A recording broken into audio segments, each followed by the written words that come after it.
Hello guys, in this video I'm going to demonstrate possibly the most straightforward and easiest way to crack a whip, especially for beginners, and it's called the Cattleman's crack. The whip I'll be using is a 12 plat 9-foot paracord whip that I made. Here we go. Now a lot of times, let me just point this down a little bit so you can see my feet. Or the ground, that is. A lot of times when you hand somebody a whip that's never cracked a whip before, they'll do something like this. And I've been guilty of doing this too when I first started. I'll kind of raise up and go, and it either won't crack at all or it'll crack behind them. And what they're doing wrong really is they're just kind of raising up and stopping right here.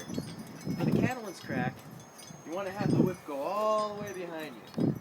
And as a matter of fact, the raising up of the whip quickly is perhaps more important than the actual crack of the whip.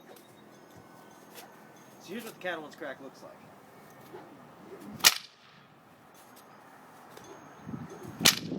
See how on the crack I'm not slamming the whip down. It's just a nice smooth fluid motion. First step, what you're gonna want to do, have the whip trailing behind you, okay? As you can see, it's trailed behind you. Hold the whip, not too far forward, somewhere around the last third of the handle. And work on this, raising the whip up like this, and just stop.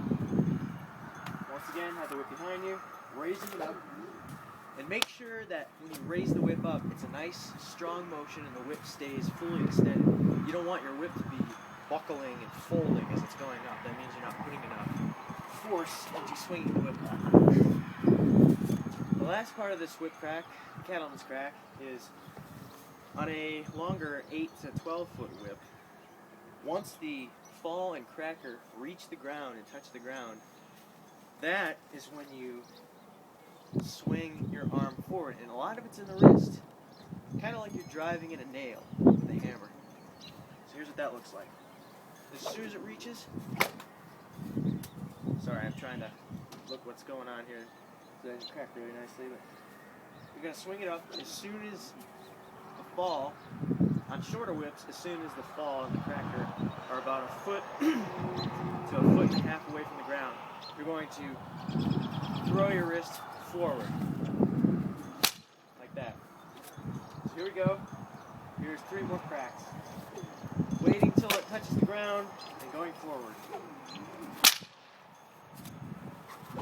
Touching the ground, forward.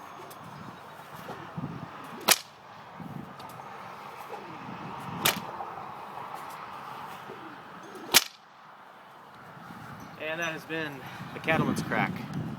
Thanks for watching. Any questions? Post a comment or send me a message. Thanks.